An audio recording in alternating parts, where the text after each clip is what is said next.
Hello students, today we are going to start with 3.2 topic grooming manners and etiquettes. It is from chapter 3 soft skill.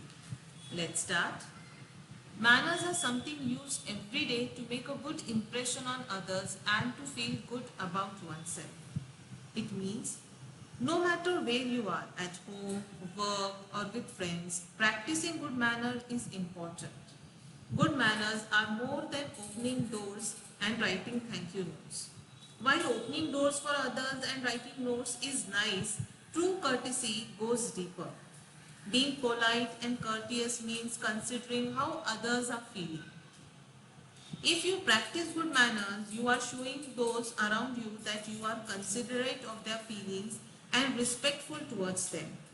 You are also setting standards for others' behavior and encouraging them to treat you with similar respect. Every culture and individual may have different rules or feelings about what is polite and is not polite.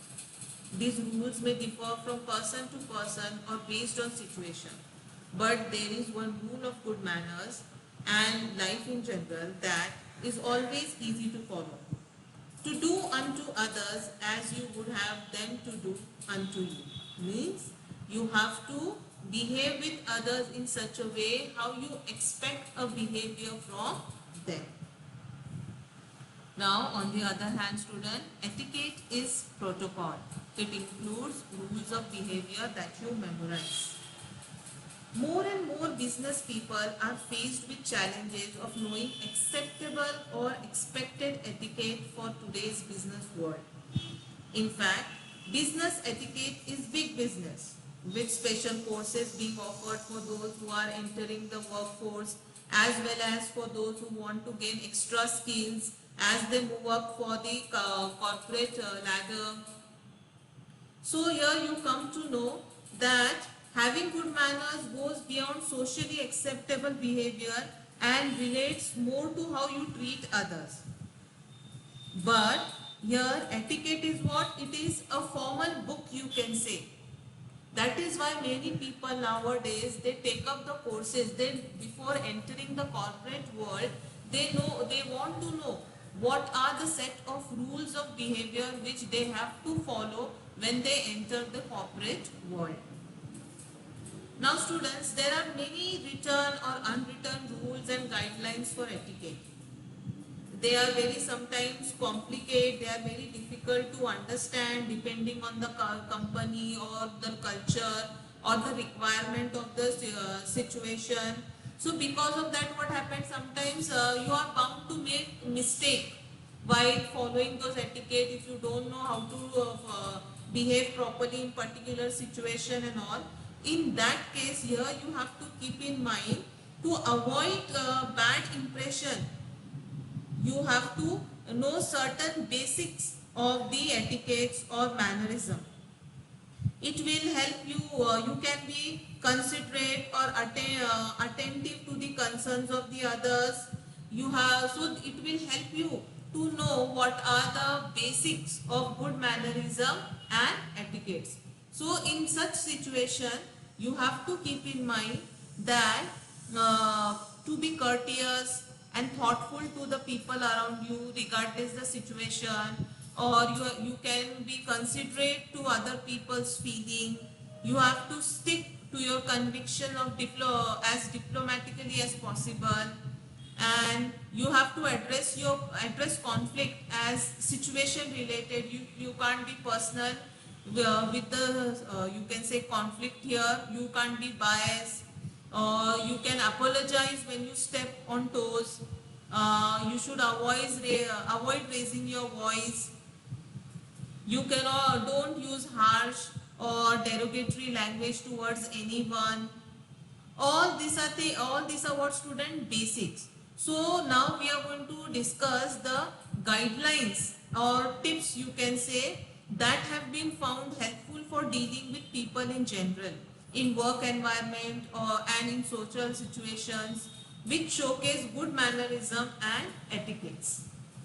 Now first one, that is, it is about people. Now here what you have to do is talk and visit people. Don't differentiate by position or standing within the company. Secretaries and janitorial staff actually have tremendous power to help or hinder your career. Janitorial staff means the people at the low level of your you can say organization, like peons and all. Next time you need a document prepared or a conference room arranged for a presentation, watch how many people are involved with that process and make it a point to meet them and show your appreciation. If you are good to them, they will really appreciate, they will really help you in your work, and when you appreciate, they will also feel nice.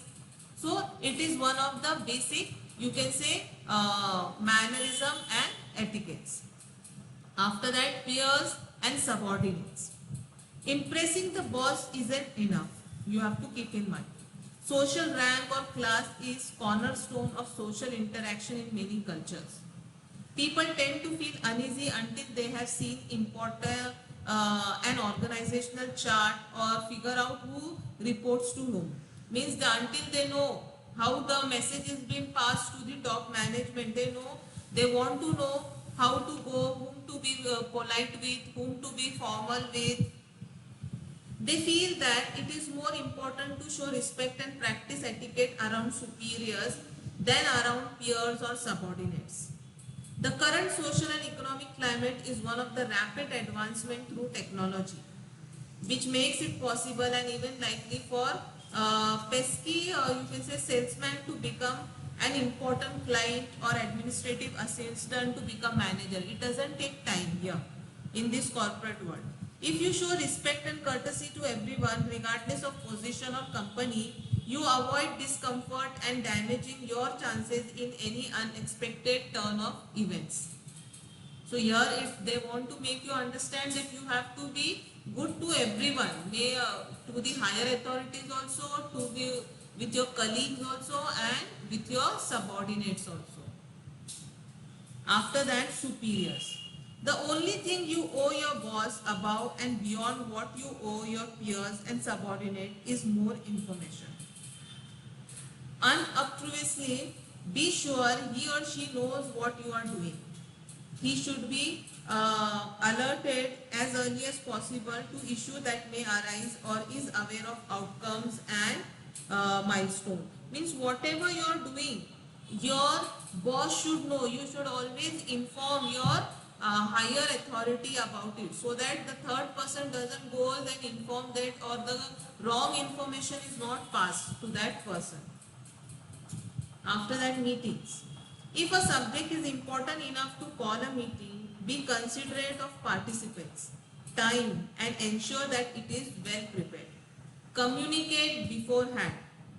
Now what you have to communicate is the objective of the meeting, the expected duration, and you have to be sure to observe the ending time very surely, unless everyone agrees to continue. Means if suppose the people who are going to attend the meeting, they are not able to attend meeting or be there in the meeting for such a long time, so accordingly you can adjust the time. So you have to inform them at what time it will end.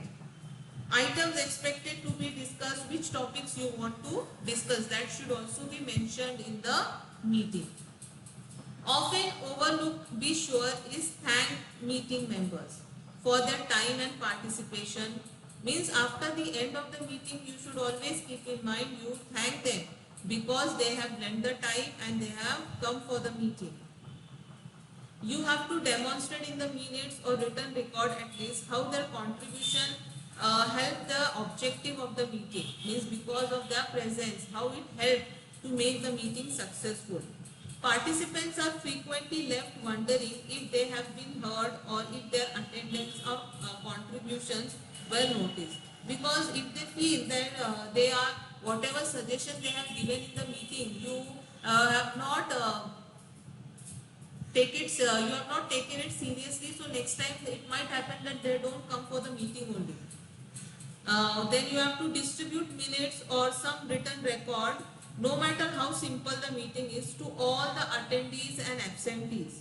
Means what is going to be discussed, or to the absentees you can afterwards send and inform them that what has been discussed in the meetings. So because of that, what happened, they feel very valued. And you should keep in mind that you should never assign an action item to a person who is not present to negotiate it. The person who is present there, that person should only be given the responsibility. Note that in the minutes that the person hasn't been notified and will be contacted for a final deposition of the item. Means the person who is not there in the meeting, you have informed what has happened, then at the end you also have to inform that person in the next meeting, please attend the meeting. After that, on calls and in emails. Always return calls if you don't yet have an answer to the caller's question. Call and explain what you are doing to get the requested information or direct them to the appropriate place to get it. Always answer the call. Keep in mind. When you initiate a call and get a receptionist or secretary, identify yourself and tell them the basic nature of your call, why you have called them.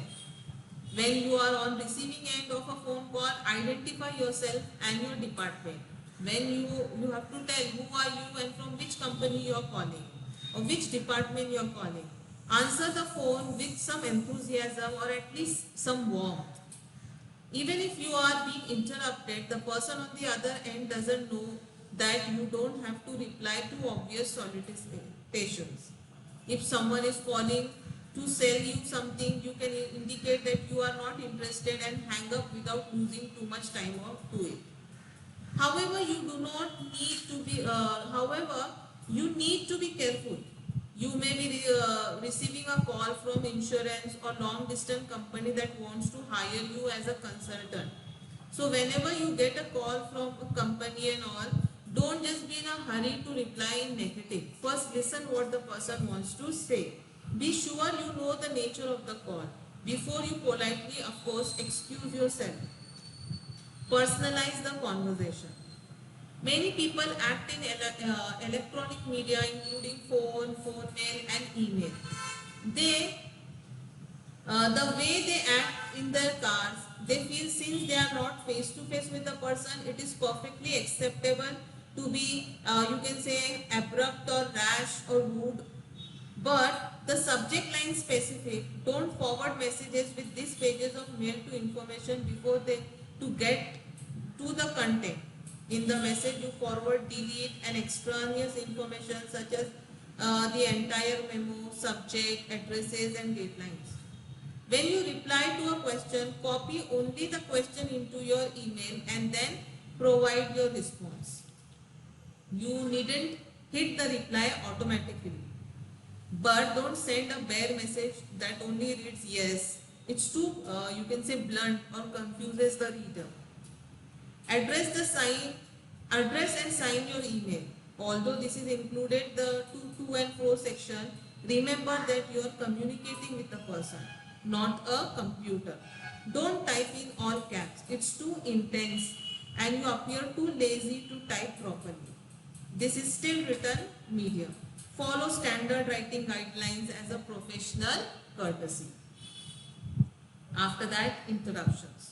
Avoid interruptions of singular or group work sessions, meeting, phone calls or even discussion, if at all possible. Most management folks feel free to interrupt informal working sessions or subordinates, but need to realize that they may be interrupting a brainstorming session that will produce company's next big success. Means you are disturbing others. Some important point might have is being discussed, or if you interrupt the person who was going to say an important point, he will forget it and all.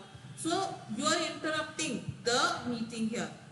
Always apologize if you must interrupt a conversation, meeting or someone's concentration on a task.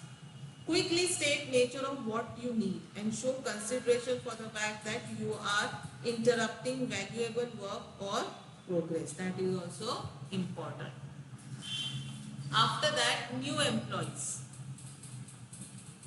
If you have a new employee working at your company for a day, week or longer, be sure that the person has the resources and information that he or she needs to do the job. This isn't just courtesy, it is good business. Appoint an employee to be a buddy to the new employee to ensure that he is introduced around, shown the ropes, and has someone to help resolve little logistical problems that may arise and cause non-productivity or embarrassment. After that, appreciation or credit. Always pass along credit and compliments to everyone who made a contribution to the effort. Speak well of your co-workers and always point out their accomplishment to any interested party. Appearing to have taken the credit in superiors or customers' eyes is the surest way to sabotage a relationship with the co-worker. Keep in mind, always appreciate the work. Maybe the person is the peon of your company or organization, but even if he is helping you with some of the other work, you should appreciate the work.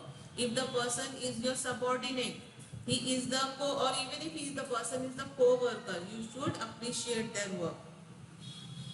Then dressing sense and appearance. It can be insulting to your co-worker or clients to show a lack of concern about your appearance. Being wrinkled, unshaven, smelly or unkept communicates intentionally you or not that you don't care enough about the situation. Means you don't feel it is important for you all to dress properly and come. The people or the company to present yourself respectively. Means they will feel that you don't give them respect. That's why you have come anyhow. If in doubt, always err on the side of conservative. If you have any inkling that a suit may be called for during some corporate event, dress to the nines. Women's clothing is a bit more complicated, but again, error on the side of conservative and dressing. Always practice impeccable grooming, even in a jeans environment. You should be dressed very decently in your during your meetings or any formal events that you have to keep in mind. After that, introduction. Before an event, you use your address book or your people database to refresh your memory about the people you are likely to meet.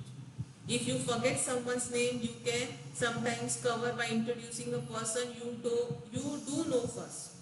Do you know Vishal Kumar, one of our account representatives, you can say, which will usually get the unknown person to introduce himself or herself. If this doesn't work, an admission that you have had a mental block is preferable to obvious failing around. That you have to keep in mind. I hope you have understood. We'll stop the lecture here. Thank you.